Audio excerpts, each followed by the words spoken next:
Hello friends, welcome back to my YouTube channel. মই অনুৰাগ শৰ্মা আপোনালোক সকলোকে পুনৰবাৰ স্বাগতম জনাইছো মোৰ YouTube চেনেলটোলৈ। আজি মই আপোনালোকৰ সন্মুখত এটা নতুন ভিডিঅ'লৈ উপস্থিত হৈছো আৰু আজিৰ ভিডিঅ'টো বহুতেই বেছি গুৰুত্বপূৰ্ণ কাৰণ APSC আসাম পাব্লিক সাৰ্ভিস কমিশনে মেইনছৰ নটিফিকেশন দি দিলে টেন্টেটিভ ডেটৰ কথাও কৈ দিছে ইয়াতে নটিফিকেশনটো তো মই হেতু কাৰণে লগে লগে নিউজটো পাই পেলাই তো মই ভাবিলো যে এটা ভিডিঅ' বনাই আপোনালোক সকলোকে জনাও অৱগত কৰো ঠিক আছে फ्रेंड्स तो वीडियो तो स्टार्ट करो आहक एटु আজি नोटिफिकेशन এটা আহিছে dated Guwahati 15th of November 2021 তো আজিৰ ডেটত ইন কন্টিনিউয়েशन উইথ এডভাৰটাইজমেন্ট নাম্বাৰ ইমান উইথ ভাইড লেটাৰ তো এইখিনি দিয়া আছে ভালকে attention is hereby drawn from the candidates who have qualified to appear in the combined competitive main examination 2020 तो तारपा दिसे the commission will hold the combined competitive main examination 2020 in the month of January tentatively at Guwahati Center only. Exit date will be notified in due course depending upon the outcome or further orders as may be passed by the Honorable Guwahati High Court in the pending writ proceedings. ঠিক আছে তো ইয়াত কৈছে যে মেইনছৰ examination জানুৱাৰীতে tentatively পাতা হ'ব গুৱাহাটী চেণ্টাৰত আৰু আপোনালোকে যেহেতু আগতে যি সকলে দি আহিছে এপিএসসি মেইনছ এক্সাম তো তেওঁলোকে গম পায় যে সদায় মেইনছৰ চেণ্টাৰ গুৱাহাটীতে পৰে তো আপোনালোকে গুৱাহাটীত গৈ এক্সামছ দিব লাগিব বেলেগ কোনো ডিস্ট্ৰিক্টতে মেইনছ পাতা নহয় প্ৰিলিমছ পাতা হ'লেও মেইনছটো সদায় গুৱাহাটীতে হয় মেইনছৰ ভাইভা তো হেতু কৈছে আৰু টেন্টেটিভলি জানুৱাৰীতে পাতি দিব খালি এক্সাক্ট ডেটটো আপোনালোকক পিছত জনাব কিবা কিবি হাই কোৰ্টৰ কিবা মানে অৰ্ডাৰ লাগিব হাই কোৰ্টৰ তো সেই অৰ্ডাৰখিনি পোৱা লগে লগে ডেটটো ডিক্লেয়াৰ দিব তাৰ পিছত লিখিছে point number 2 the rule number of the candidates for the combined committee main examination 2020 will remain the same as the combined committee preliminary examination 2020 তো ইয়াত ডাইৰেক্টলি এটা কথা দিয়ে দিছে এপিএসসি যে প্ৰিলিমছৰ এক্সামিনেশনৰ ৰিজাল্টত যি হলৰ ৰুল নাম্বাৰ আছিল তো তেওঁলোকে মেইনছ লিখিব পাৰিব তো বেলেগ কোনো ক্যান্ডিডেটস ইনক্লুড কৰা নকৰা হেবোৰ একো ইয়াত উল্লেখ কৰা নাই তো আই থিংক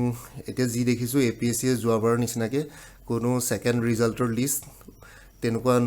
নুলিয়াই থাকে ৰিলিজ নকৰে থাকে তো হেতু কাৰণে ডাইৰেক্টলি এটো কথা কৈয়ে দিছে ইয়াত তাৰ পিছত পইণ্ট নাম্বাৰ 3 দিছে prescribed application online applications for the combined committee main examination 2020 will be available in the Assam Public Service Commission's website www.apsc.nic.in. The online application can be filled up from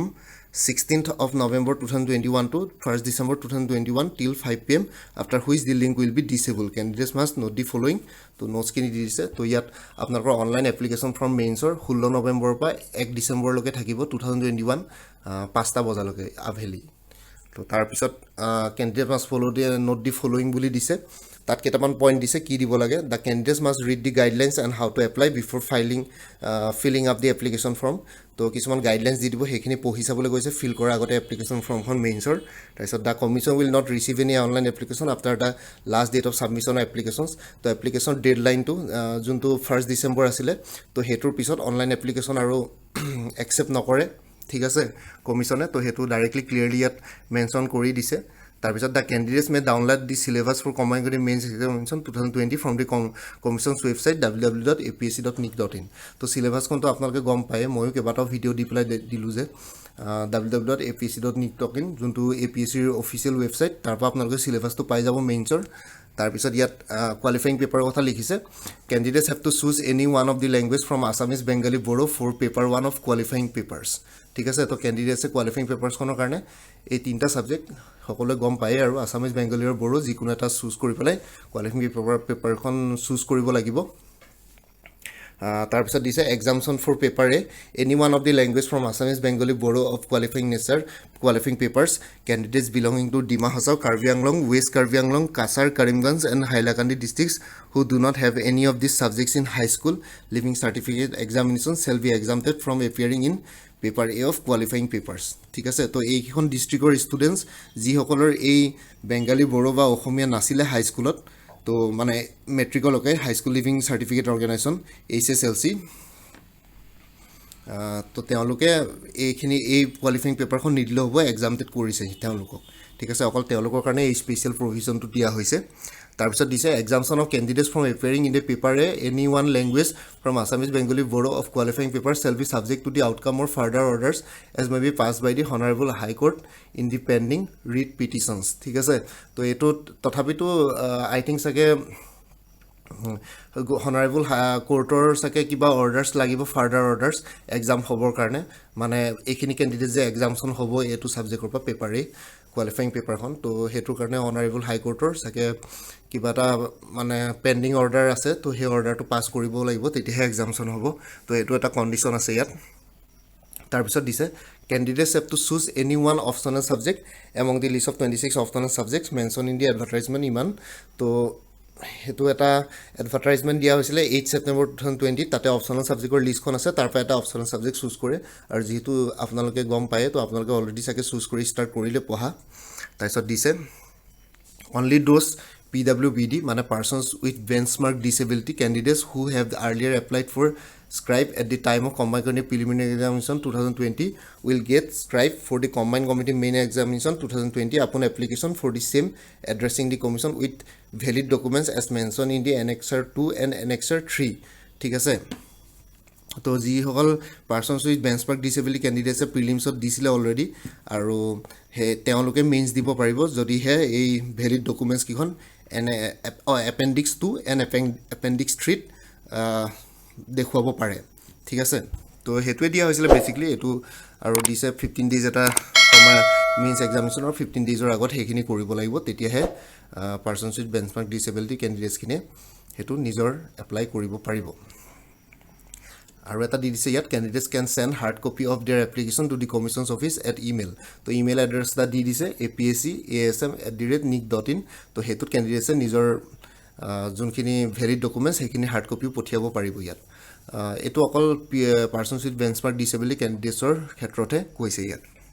তো তাৰ পিছত আহিলে candidates have to choose their order of preferences among the services post advertised through ইমান dated 8 September 2020 candidates will be considered only for those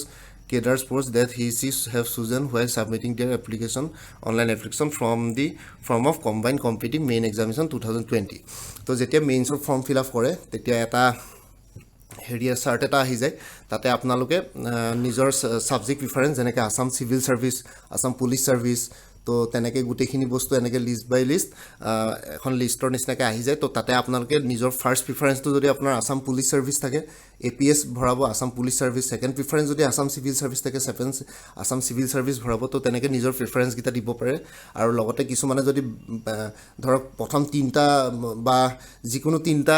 সাৰ্ভিসে তাত ভৰালে তেতিয়াহলে সেই তিনটা সাৰ্ভিসৰ কাৰণে আপোনালোকে এক্সাম দিব লাগিব সেইগিটাৰ ওপৰতে আপোনালোকৰ কম্পিটিশন হ'ব আৰু কোনবাই যদি প্ৰিফাৰেন্সত গৈ পেলাই যদি এনেকৈ এসেন্ডিং অৰ্ডাৰ ডিসেন্ডিং অৰ্ডাৰ যদি তেনেকৈ যদি ভৰাই সাৰ্ভিস গিটা তো সেই গুটেগিটা সাৰ্ভিস তেনেকৈ আপোনালোকে ভৰাব লাগিব আপোনালোকে গম পাব অনলাইন যদি মেইনছৰ এপ্লিকেশন ফৰ্ম হয় তেতিয়াহলে তাতে ইনষ্ট্ৰাকচন দিয়া থাকিব তেনেকৈ যাব ঠিক আছে তো মই পৰৱৰ্তী সময়ত পাৰিলে মেইনছৰ এপ্লিকেশন ফৰ্ম ফিল কৰাও ভিডিও এটা বনাই দিম তাৰ পিছত নেক্সটটো আহিছে scan copies of the following documents are required to be uploading while filing the online application form তো ইয়াত স্ক্যান copies কি লাগিব গম পায় প্ৰিলিমছত অলৰেডি আপোনালোকে কৰিছে age proof matriculation SSLC admit card তো এজ প্ৰুফৰ কাৰণে এডমিট কাৰ্ড মেট্ৰিকুলেশ্যনৰ এডমিট কাৰ্ড লাগিব বা certificate issued by recognized board council educational qualification degree certificate from any of the universities incorporated by an act of central or state legislature in India or other educational institutions established by an act of parliament or declared to be deemed as a university under section 3 of the University Grants Commission ঠিক আছে তো সেইখিনি দিয়া আছে educational qualificationৰ certificate লাগিব degree certificate তাৰ পিছত আকৌ দিছে as per government notification number ইমান dated candidates have to upload a declaration regarding the small family norms in form A আৰু form A এখনো দিব লাগিব আপোনালোকে আপলোড কৰি পেলাই তাতে নিজৰ সিগনেচাৰ মাৰি পেলাই স্মল ফ্যামিলি নৰ্মছৰ হেতু বহুত বিলাক এক্সামত লাগে হেতু গম পায় আপোনালোকে হেখন অনলাইন পাই যাব ফৰ্ম A আৰু তাৰ পিছত caste certificate OBC SC ST plains ST হিলছৰ কাৰণে কাষ্ট সাৰ্টিফিকেট সাবমিট কৰিব লাগিব পাৰ্সনছ উইথ বেঞ্চমাৰ্ক ডিসেবিলিটি সাৰ্টিফিকেটো আছে BPL সাৰ্টিফিকেটো লাগিব ইফ এপ্লিকেবল ইয়াত দি দিছে ইফ এপ্লিকেবল তাৰ পিছত আছে character certificate from two respectable person of status not required to be candidate তো candidateৰ character certificate এখন দিব লাগিব দুজন respectable person তো মেবি ক্লাছ 1 গেজেটেড অফিচাৰ পৰা আপোনালোকে দুখন সহি মৰাই পেলাই লৈ যাব মানে মেইনছত সাবমিট কৰাব লাগিব তো হেতু আগতেও হয় তো আমি আগতে এনেকৈ গৈ পেলাই অফিচত গৈ পেলাই কোনোবা গেজেটেড অফিচাৰৰ পৰা তেনেকৈ চহী মৰাই কেৰেক্টাৰ চাৰ্টিফিকেট উলিয়াবলগীয়া হৈছিল তো এইবাৰো সেইটোৱে কৰিব লাগিব সেইটো কৰি পেলাই আপোনালোকে অনলাইন আপলোড কৰিব লাগিব যদি এইটো অনলাইন হয় গোটেই এপ্লিকেশ্যন হেৰিটো প্ৰচেছটো তো দুজন গেজেটেড অফিচাৰৰ তেনেকৈ চহী লাগিব মানে এখন কেৰেক্টাৰ চাৰ্টিফিকেটত চহী লাগিব এটা ফৰ্মেট এটা দি দিব সিহঁতি তো সেই ফৰ্মেটটো লৈ গৈ পেলাই আপোনালোকে গেজেটেড অফিচাৰৰ পৰা চিগনেচাৰ আনিব লাগিব তাৰপিছত আহিলে candidates belonging to Dima Hasao Karbi Anglong West Karbi Anglong Cachar Karimganj Hailakandi district who did not have any of this language in এইটো সেই কোৱালিফাইং পেপাৰখনৰ কথা কৈছে ইয়াত সেই তেওঁলোকৰ সেই কোৱালিফাইং এইকেইখন ডিষ্ট্ৰিক্টৰ কেণ্ডিডেটছ যিসকলে সেই HSLC এক্সামিনেশ্যনত হাইস্কুল লিভিং চাৰ্টিফিকেট এক্সামিনেশ্যনত এই ছাবজেক্টকেইটা নাছিলে আছামিজ বেংগলী বড়ো তো তেওঁলোকে হেৰি আপলোড কৰিব লাগিব ৰেচিডেঞ্চি চাৰ্টিফিকেট এখন যে এইকেইখন ডিষ্ট্ৰিক্টৰে হয় issued by the deputy commissioner তো সেইখন ডিষ্ট্ৰিক্টৰ বা of respective district sub division along with their HSLC মাৰ্কশ্বিটো লাগিব তো সেইখিনি দি আছে বেচিকলি আগতে যোনখিনি ক'লোঁ এক্সামছনৰ কণ্ডিশ্যনছখিনি তো সেইখিনি তাৰপিছত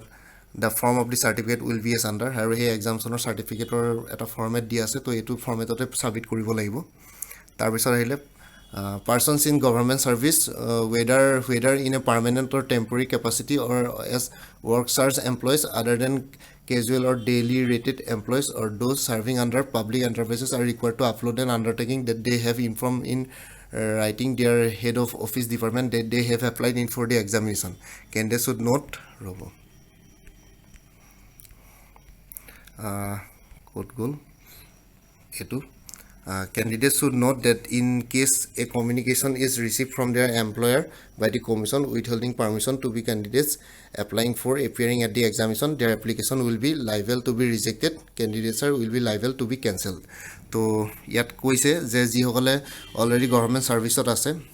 পাৰ্মানেণ্ট বা টেম্পৰী তো তেওঁলোকে এক্সাম দিবৰ কাৰণে তেওঁলোকৰ competent authority head of office বা ডিপাৰ্টমেণ্টৰ পৰা এখন ৰিটাৰ্ণ লৈ আনিব লাগিব যে তেওঁলোকে এক্সাম দিছে বুলি আৰু APSC ছাবমিট কৰিব লাগিব যে তেওঁলোকক সেই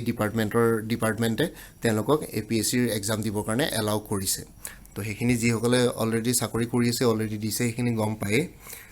আৰু the form of undertaking to be uploaded by the candidates আৰু সেই আণ্ডাৰটেকিংখন এইখন হ'ব ফৰ্মেটটো ইয়াত দি দিছে আৰু ইয়াত কৈছে it should be noted here that all the details while submitting the online application must be correct in all respects and no request for changes shall be entertained by the commission. The original copies of mark sheets certificates shall be verified at a later stage to be notified by the commission. তো যেতিয়া এখন submit কৰে তেতিয়া একদম ফাৰ্ষ্টতে আপোনালোকে গুটেখিনি correctly দিব অকমান ভুল হলে আকৌ আপোনালোকে নেক্সট চান্স নাপায় এইখিনি কাৰেকচন কৰিবৰ কাৰণে তো অলৰেডি মানে ডাইৰেক্টলি ইয়াত মেনশ্যন কৰি দিছে কমিশনে তাৰপিছত ফিজ ফৰ মেইনছ এক্সামিনেশ্যন ইয়াত দিছে under the digital India initiative by ministry of electronics and information technology government of India APSC has decided to launch its online recruitment portal with the help of CSC SPV তো ঠিক আছে provocation which will charge a fees of rupees 30 plus 18% tax is equal to 35.40 for each candidate তাৰপিছত general কেটেগৰীৰ কাৰণে দিছে total amount হ'ব 285.40 SC ST OBC MOBC 185.40 BPL PWBD women কেণ্ডিডেটছৰ কাৰণে 35.40 mode of পেমেণ্টটো কৈ দিছে candidate can pay their application fees through internet banking debit card credit card only তো গোটেইখিনি অনলাইন মোডে হয় তো আপোনালোকে অনলাইনে ফি পেমেণ্ট কৰিব পাৰিব আগৰ নিচিনাকৈ চালান কাটি পেলাই তেনেকৈ জমা কৰিব নালাগে বেংকত তো তাৰপিছত আহিলে candidates appearing in the examination shall also' bring with him to the examination hall extra copies of the photograph similar to the photo upload in the online application form তো অনলাইন এপ্লিকেশ্যন ফৰ্মত যোনখন photo upload কৰিব সেই exactly একেখন ফটোৱে আপোনালোকে examination হলত লৈ যাব যেতিয়া পৰীক্ষা দিবলৈ যাব ইয়াত লিখিছে দুটা এক্সট্ৰা কপিজ লৈ যাবলৈ কৈছে ফটোগ্ৰাফাৰ তাৰপিছত আৰু এটা লিখিছে the admit card will be uploaded in the commission's website the candidate should download the same and check it carefully to ensure that the particulars on the e-admit card are correct. In case there is any mistake in the e-admit card, it should be brought to the notice of the commission with a request to issue the correct e-admit card. No candidate will be allowed to enter into the examination hall without e-admit card. ঠিক আছে তো যেতিয়া electronic admit কাৰ্ডখন আপোনালোকে পাব তেতিয়া তাত যদি আপোনালোকৰ কিবা তাত মানে কিবা মিছ ইনফৰমেশ্যন কিবা যদি ভুলকেহে আপোনালোকৰ বিষয়ে ইনফৰমেশ্যন তো সেইখিনি সোনকালে আকৌ কাৰেকশ্যন কৰাই ল'বলৈ কৈছে ঠিক আছে নহ'লে আকৌ পিছত সিহঁতে সেইটো এণ্টাৰটেইন নকৰিব আৰু আপোনালোকক পৰীক্ষা দিবলৈ এলাউ নকৰিব তো ইয়াত ভালকৈ কৈ দিছে তো সেইখিনি মনত ৰাখি পেলাই কৰিব গোটেইখিনি তাৰপিছত এটা দিছে if any candidates appear at a centre other than the one as mention in his her e admit card or in an optional subject rather than the one as mention in his her e admit card or in a language other than one as mention in his her e admit card for qualifying paper A papers of such a candidate will not be evaluated and the candidates are will liable to be cancelled তো ঠিক আছে যোনটো centre আপোনালোকক এজাইন কৰিব তো সেইটো চেণ্টাৰতে exam দিবলৈ কৈছে বেলেগ চেণ্টাৰত এক্সাম দিলে মানে আপোনালোকৰ সেই এনচাৰ স্ক্ৰিপ্টছবোৰ ইভালুৱেটেড কৰা নহ'ব আৰু কেণ্ডিডেটছাৰটো কেঞ্চেল হ'ব পাৰে বা আপোনালোকৰ কোৱালিফাইং পেপাৰৰ লেংগুৱেজ যদি আছামিজ চিলেক্ট কৰিছে এপ্লিকেশ্যন ফৰ্মত তো আছামিজতে দিব আকৌ যদি বেংগলী বা বড়োত দি দিয়ে তো সেইটো তেনেকুৱা হ'ব পাৰে কেণ্ডিডেটছৰ কেঞ্চেল হ'ব পাৰে বা এনচাৰ স্ক্ৰিপ্টছ ইভালুৱেটেড নহ'ব পাৰে তো সেইটো এটা ৱাৰ্ণিং দি দিছে ইয়াত তো তাৰপিছত আহিলে ইয়াত লাষ্টৰখিনি no candidates shall be entertained once online application is successfully submitted তো অনলাইন এপ্লিকেশ্যন এবাৰ ছাকচেছফুলি ছাবমিটেড হোৱাৰ পিছত আৰু বেলেগ কোনো কমপ্লেইন তেওঁলোকে নুশুনিব ঠিক আছে তো if any information submitted by the candidates while filling online application form for combined competitive preliminary examination 2020 and combined competitive main examination 2020 is found wrong incorrect at any state his or candidature will be liable to cancellation তো কিবা যদি আপোনালোকে প্ৰিলিমছৰ exam দিওঁতে বা মেইনছৰ exam দিওঁতে বা মানে কিবা ধৰক এই মাৰ্কশ্বিটৰ পৰা আদি কৰি কিবা যদি চাৰ্টিফিকেট অলপ উল্টা পুল্টা হৈছে তো তেওঁলোকে পিছত মানে কেণ্ডিডেটছাৰটো কেঞ্চেল কৰিব যদি পিছত যদি সেইটো গম পাই যে আপোনালোকে ভুল ইনফৰমেশ্যন দিছিলে কমিশ্যনক তো সেইটো চাব ভালকৈ the candidates should contact the commission through email এটা অফিচিয়েল ইমেইল দি দিছে বা আৰু এটা কণ্টেক্ট নম্বৰ দি দিছে কিবা যদি এপ্লিকেশ্যন ফিলিং কৰোঁতে কিবা যদি হেল্প লাগে তো এওঁলোকক আপোনালোকে এইকেইটা ইমেইল আইডি আৰু এই কণ্টেক্ট নাম্বাৰটোত ফোন কৰি পেলাই আপোনালোকে হেল্প ল'ব পাৰে ঠিক আছে কিবা যদি ডাউট থাকে তো ইয়াত ভালকৈ দিছে তো আপোনালোকৰ বেলেগ একো প্ৰব্লেম হ'ব নালাগে তেওঁলোকে কমিশ্যনে পূৰা ক্লিয়াৰলি এইখিনি বস্তু দি দিছে আৰু সেয়াই আছিলে এইখনেই আছিলে অফিচিয়েল নটিফিকেশ্যন টেণ্টেটিভ মেইনছ ডেটৰ খালি ইয়াত কথাটো হ'ল চাওক এতিয়া চবেই বহুত কথা ভাবি আছিলোঁ ময়ো ভাবি আছিলোঁ আপোনালোকেও ভাবি আছিলে যে মেইনছ অলপ দেৰি হ'ব পাৰে কিন্তু সাধাৰণতে মই যিমানখিনি জানো যে UPSCৰ মেইনছৰ ৰুটিন জানুৱাৰীত দিছিলে জানুৱাৰীত মেইনছ আছে UPSCৰ আই থিংক 15 জানুৱাৰী নে 16 জানুৱাৰীত শেষ হ'বই UPSCৰ মেইনছ আৰু লগতে APSCৰ টেণ্টেটিভ জানুৱাৰী কৰি দিলে তো সাধাৰণতে এনেই দুটা চিভিল ছাৰ্ভিচ এক্সামিনেশ্যন ষ্টেট আৰু চেণ্ট্ৰেল তো তেনেকৈ সাধাৰণতে পাতা নহয় বা পাতিব নোৱাৰে according to civil service rules তো মই বহুত বেছি ডিটেইলছত নাজানো কিন্তু সেইটো কথা কিন্তু মই যিমানখিনি জানো যে একেলগে পাতিব নোৱাৰে কিন্তু APSC ইয়াত ছাৰপ্ৰাইজ দি দিলে সকলো কেণ্ডিডেটছকে তো আপোনালোকৰ হাতত টাইম বহুত কম আছে কাৰণ যোৱাবাৰ মেইনছ বহুতখিনি টাইম পাইছিলে কেণ্ডিডেটছে ৰিজাল্ট দিয়াৰ 4 মাহৰ পিছত মেইনছ পাতিছিলে কিন্তু এইবাৰ আকৌ ৰিজাল্ট দিয়াৰ 2 মাহৰ পাছতে পাতিবলৈ লৈছে তো সেইটো কাৰণে সোনকালে ভালকৈ পঢ়ক কাৰণ পৰীক্ষালৈ আৰু বেছি দিন নাই মাজত মাত্ৰ 1 মাহে আছে ডিচেম্বৰ মাহটো নৱেম্বৰ মাহটো গ'লেই আধা আধি আৰু জানুৱাৰীটো চাগে মিড জানুৱাৰীৰ পৰাই হৈ যাব আই মিন মাঘৰ বিহুৰ পিছতে চাগে এক্সাম পাতি দিব বা তাতকৈ আগতেও পাতিব পাৰে একো ক'ব পৰা নাযায় কাৰণ APSCয়ে কেণ্ডিডেটছক ছাৰপ্ৰাইজ দিয়াত অলপ ভাল হয় তো সেইটো কাৰণে নিজকে নিজে ৰেডি কৰি লওক এতিয়াৰ পৰা পঢ়া ষ্টাৰ্ট কৰি দিয়ক চব কথা বাদ দি পেলাই পঢ়াত লাগক কাৰণ ৰিস্ক ল'ব নোৱাৰি এতিয়া ভাবি থাকিব পিছুৱাব পাৰে কিবা হ'ব পাৰে কিন্তু সেইটো ৰিস্ক নল'ব জানুৱাৰী বুলি টেণ্টেটিভ কৈ দিছে তো জানুৱাৰীৰ কাৰণে নিজকে প্ৰিপেয়াৰ কৰক এতিয়া টাইম একেবাৰে কম আছে 1 মাহ 1.5 মাহ সময় আছে তো ভালকৈ পঢ়ক এতিয়া আৰু ৰিস্ক নল'ব ঠিক আছে ফ্ৰেণ্ডছ তো ইমানেই ক'বলৈ আছিলে আজি নটিফিকেশ্যনটো লগে লগে পাই গ'লোঁ এজ এ ছাৰপ্ৰাইজ তো সেইটো কাৰণে মই আপোনালোকক অৱগত কৰিলোঁ জনাই দিলোঁ এবাৰ চবেইটো গম পাইছে তথাপিতো মই এবাৰ ডিছকাশ্যন এটা কৰিলোঁ ভিডিঅ'ৰ থ্ৰুৱেদি তো এতিয়া একো ক'ব পৰা নাযায় APSC যিহেতু ইণ্ডিপেণ্ডেণ্ট বডি তো তেওঁলোকৰ নিজৰ ডিচিশ্যন নিজৰ হাতত তো তেওঁলোকে যি ডিচিশ্যন লৈছে তো সেইটো মতে কৰিবই তো সেইটো কাৰণে পঢ়া ষ্টাৰ্ট কৰি দিয়ক আৰু লগতে একেদিনতে চাগে দি দিব মডেল পেপাৰ যদি দিয়ে model questions paper for mains তো সেইটো মতে মাৰ্ক ডিষ্ট্ৰিবিউশ্যন আৰু কুৱেশ্যন পেটাৰ্ণছবোৰ গম পাই যাব সেইটো মতে পঢ়া ষ্টাৰ্ট কৰি দিয়ক তথাপিতো মই মোৰ ভিডিঅ'ছবিলাকত মই যিমান পাৰোঁ সহায় কৰিম আৰু লগতে জেনেৰেল ইংলিছৰ যোনখন লাষ্ট টাইমৰ মেইনছৰ পেপাৰ আছিলে তো সেইখন মই অকণমান ডিছকাছ কৰি দিম চ' ডেট আপোনালোকৰ কোৱালিফাইং পেপাৰখনৰ অকণমান আইডিয়া এটা পাব ঠিক আছে তো সেইখনৰ ভিডিঅ' মই কাইলৈ পৰহিলৈ মানে লৈ আনিম আপোনালোকৰ সন্মুখত তো সেয়া আছিল ফ্ৰেণ্ডছ অল দি বেষ্ট থাকিলে মেইনছৰ এক্সামিনেশ্যনৰ কাৰণে ভালকৈ প্ৰিপেৰেশ্যন কৰক টাইম বহুত কম আছে it's a high time for everyone তো আজিৰ ভিডিঅ'টো ইমানতে সমাপ্ত কৰি আপোনালোক সকলোৰ পৰাই বিদায় ল'লোঁ আৰু বিদায় লোৱাৰ আগতে এটা আকৌ এবাৰ ৰিকুৱেষ্ট কৰিছোঁ যিসকলে মোৰ চেনেলটো এতিয়াও ছাবস্ক্ৰাইব কৰা নাই ছাবস্ক্ৰাইব কৰি ল'ব আৰু লগতে আপোনাৰ ফ্ৰেণ্ডছ এক্সপিৰিয়েঞ্চখিনিৰ লগত মোৰ চেনেলটো শ্বেয়াৰ কৰিব আৰু কমেণ্ট ছেকশ্যনত জনাব কিবা যদি ডাউট থাকে কিবা যদি কুৱেশ্যন থাকে কিবা যদি ভিডিঅ' বনাবলৈ ডিমাণ্ড থাকে তো মোক জনাব কমেণ্ট ছেকশ্যনত মই নিশ্চয়কৈ ৰিপ্লাই দিম ঠিক আছে friends bye and take care আজিলৈ ইমানতে আপোনালোকৰ সকলোৰ পৰা বিদায় ল'লোঁ ভাৰত মাতা কি জয় জয় আই অসম